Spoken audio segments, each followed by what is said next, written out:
장도영 대표는 퇴원 후 이 대통령과 민주당을 향한 대여 공세 수위도 높이고 있는데요. 장 대표는 선관위 이슈와 더불어 청와대가 공식화한 호남권 반도체 투자 문제에 대한 비판에 집중하고 있습니다. 그렇습니다. 장도영 대표는 퇴원 후 첫 최고위 회의에서 삼성전자와 SK하이닉스의 호남권 반도체 투자 계획에 대해 이 대통령이 직접 압박한 것이라고 비판했고요. 호남에 반도체를 줄 테니 정청래를 떨어뜨려 달라는 것이라며 여당 당권 경쟁용으로 쓰고 있다는 의심도 강하게 제시했습니다. 한동훈 의원도 같은 의심을 하고 있는데요. 한 의원은 어제 SNS에 호남 반도체 투자 계획을 명청대전 총알로 쓰고 있다는 글을 올린 데 이어 오늘은 더 구체적으로 정부를 비판했습니다. 한동훈 의원이 오늘 올린 SNS 글도 소개해드리면요. 한동훈 의원은 대통령이 총수를 압박해 결정하면 이해하고 따라야 하는 것이냐며 이 대통령이 사실상 기업 총수들에게 호남 반도체 투자를 압박하고 있다고 거듭 주장했고요. 또 앞서 박근혜 정부에서 문제가 됐던 사안이죠. 바로 이 미르 K스포츠 재단 출연금 논란에 이 기업들이 자발적으로 기부금을 냈다고 주장했던 것과 뭐가 다르냐고 되물었습니다. 아시다시피 박근혜 전 대통령은 당시 청와대 관계자를 통해 삼성 등 대기업의 특정 재단 출연금을 요구한 혐의로 유죄 판결을 받은 바 있는데요. 한 의원은 이 부분을 지적한 겁니다. 네, 이 안철수 의원 역시 박근혜 전 대통령 사례를 거론을 하면서 청와대가 주도하여 이 특정 지역을 점 찍어서 투자를 요구하는 건 명백한 직권남용이라고 지적을 했습니다. 안 의원은 당시 이 대통령과 민주당이 이를 정경유착이라고 비난했음을 잊어서는 안 된다 이렇게 꼬집기도 했습니다. 또 이 국민의힘 대구 경북 지역 의원들은요, 기자회견을 열고 정부가 앞장서 호남권 반도체 투자 계획을 추진하는 것은 대구 경북 지역에 대한 차별이다. 이 기업의 자율적 투자 판단에 정치적 영향력을 행사하지 말라 이렇게 비판하기도 했습니다. 국민의힘은 오늘 오전 국회에서 반도체 민간 전문가 정책 간담회를 열고 비판 수위를 높였는데요. 간담회에서 나온 정정식 원내대표의 목소리 들어보시겠습니다. 이재명 정부와 민주당은 경제적 고려 없이 눈앞의 정치적 계산에만 매몰되어 호남 반도체 클러스터 구축을 무리하게 압박하고 있습니다. 이는 국가의 미래 자산을 정치적 이벤트에 끼워 맞추려는 것으로서 국가 경쟁력을 갉아먹는 심각한 부작용을 낳게 될 것입니다. 외압에 밀려 기업 이사회가 불합리한 결정을 내린다면 이는 상법상의 이사의 충실 의무의 대원칙을 위반하는 결과가 되어 결국 주주와 국민 모두에게 큰 피해를 주게 됩니다. 민주당은 이런 국민의힘의 비판을 일축하고 나섰습니다. 민주당 목소리도 들어보시겠습니다. 국민의힘은 기업의 미래를 위한 자발적이고 선제적인 투자 결정마저 정쟁의 소재로 삼으며 근거 없는 비판과 지역 갈등 조장에 몰두하고 있습니다. 정부의 팔 비틀기가 아닌 기업의 자발적 경제적 판단입니다. 삼성전자와 SK하이닉스의 호남권 반도체 투자에 야권이 연일 반발하고 있지만 정부는 해당 계획에 속도를 내고 있습니다. 다음 주 월요일 관련 국민보고회도 열 계획인데요. 임주진 기자, 어제는 이 대통령이 비공개로 이재용 삼성그룹 회장을 만나서 이 관련 계획을 논의했다면서요?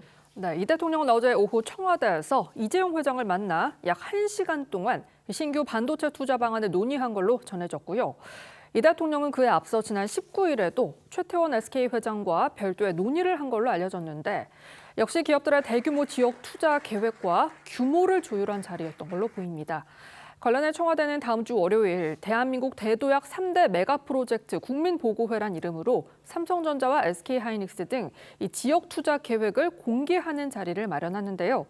이 대통령은 어제 수석보좌관 회의에서 기업들의 지역 투자 필요성을 강조했고요. 김용범 청와대 정책실장은 오늘 오전 김어준 씨 유튜브 방송에 출연해서 역대급 규모의 지역 투자 계획이 발표될 거라고 예고했습니다. 직접 들어보시죠. 수도권이 모든 것을 빨아들이는 일극 체제를 극복하지 못하면 상상조차 하기 어려운 위기의 폭풍으로 변할 수도 있습니다. 첨단 핵심 산업에 대한 대규모 투자를 영남이나 충청, 강원, 제주, 호남 등으로 확대하는 획기적인 전략산업 다국화가 필수적입니다. 구체적 청사진을 곧 국민 여러분께 보고 드릴 예정입니다. 정부와 기업들이 같이 노력해서 만든 프로그램들을 이제 설명하는 자리인데 아마 나오는 숫자들이 매우 낯설 겁니다. 논쟁은 더 격화될 걸로 보는데 워낙 규모들이 나오는 숫자들이 크니까 이게 진짜냐부터 시작해서 근데 왜 이렇게 큰 숫자들이 나오는지 발표하는 기업들도 다 본인들이 설명을 하겠죠. 세계 넘버 1, 2 기업들입니다. 쥐어짠다고 하는 그런 기업들은 아니고요. 김용범 청와대 정책실장이 낯선 숫자라는 표현까지 써가며 그야말로 역대급 투자 규모를 예고했습니다. 투자 규모가 얼마인지 관심이 쏠리고 있는데요. 문승진 기자, 1,000조 원이 넘을 거란 얘기도 있습니다. 그렇습니다. 일단 그 매일경제 보도인데요. 삼성그룹이 다음 주 월요일 열릴 국민보고회의에서 1,000조 원대 규모의 지역 투자 계획을 발표한다는 겁니다. 이는 국내 기업이 발표한 역대 투자액 중 최대 액수로 우리나라 국민 총생산의 절반에 해당하는 전례 없는 규모인데요. 관련해 청와대는 오는 29일 국민보고회는 이 대통령이 주재할 예정으로 당일 구체적인 투자 계획도 공개할 계획이라고 밝혔습니다. 이른바 그 삼성닉스의 호남권 반도체 투자에 대한 야권의 반발이 거셉니다. 무소속 한동훈 의원은 박근혜 전 대통령 사례까지 꺼내서 비판하고 있습니다. 그러니까 이런 겁니다. 당시 이 대통령이나 민주당은 정경유착이라고 이걸 강하게 비판하지 않았냐, 비난하지 않았냐 이런 얘기인데 야권의 지적 어떻게 보십니까? 근데 K스포츠하고 미르재단이 얼마짜리였죠? 지금 1,000조 원이라고 하지 않습니까? 전당대회용 총알인데 1,000조 원짜리입니다. 제가 예언하건대 이 문제는 분명히 특검으로 갑니다. 다음 정권 때. 그것이 설령 정권 교체가 안 되더라도 다음 정권 때는 이건 이제 특검으로 가는 겁니다. 기업들의 자발적 선제적 투자이다. 지난해 12월에 이재명 대통령이 반도체 미래 투자는 남쪽을 쳐다봐라라고 발언하면서 시작된 겁니다. 그리고 그 다음 달에 민주당의 광주의 지역부인 의원이 특별 법안 발의하면서 짜고 치는 이런 그 시나리오대로 다 진행이 돼 왔던 겁니다. 아까 대통령께서 무슨 영남, 강원, 제주, 충청, 그다음 호남 이렇게 얘기하시던데 호남밖에 없잖아요 지금. 호남에 1,000조 몰아주겠다라는 거 아닙니까? 근데 이것을 기업들이 선제적으로 호남 용수도 없어서 충청에서 지금 용수를 끌어와야 된다라고 합니다. 이게 삼성전자와 하이닉스가 국영기업입니까? 우리나라가 공산주의 국가입니까? 공산주의 국가 중국에서도 이런 일을 안 할 겁니다. 이상입니다. 자, 김용범 정책실장은 이렇게 얘기했잖아요. 기업이 쥐어짠다고, 정부가 쥐어짠다고 기업이 가겠느냐 이런 얘기를 했습니다. 입장 어떠십니까? 그러니까 지금 그 관치 이런 얘기를 하시는데 지금 시대가 어느 시대입니까? 과거에 그래본 경험을 가지신 분들이기 때문에 내가 해봐서 아는데 우리도 다 그렇게 해왔어. 지금 그런 생각들을 가지고 말씀하시는 것 같아요. 지금 정부가 이 기업들과 함께 이 지금 반도체 호황 사이클을 어떻게 더 우리가 계속해서 주도권을 가져갈 수 있는가 하는 부분들을 논의하고 있는 거예요.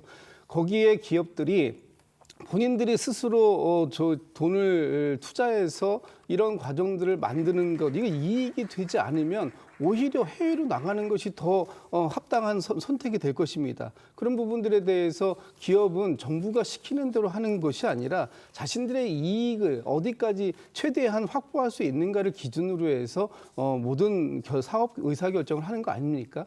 지금 이렇게 중차대한 문제를 가지고 지역 갈등을 야기시키고 그리고 이것을 정쟁의 소재로 쓰고 그리고 마치 이 대통령께서 지금 기업의 팔을 비틀고 있는 것 같은 이런 식으로 얘기하는 거, 이런 건 너무나 잘못된 그 주장이다 이런 말씀을 드리고 싶고 이런 사안들에 대해서 철저하게 기업은 기업의 논리를 가지고 미래에 대한 투자를 하는 것인데 이런 부분들이 다음 주 월요일 날 이 보고회를 통해서 충분하게 설명이 될 수 있을 것이다. 잘 지켜보시면 좋을 것 같다. 이런 말씀 드립니다.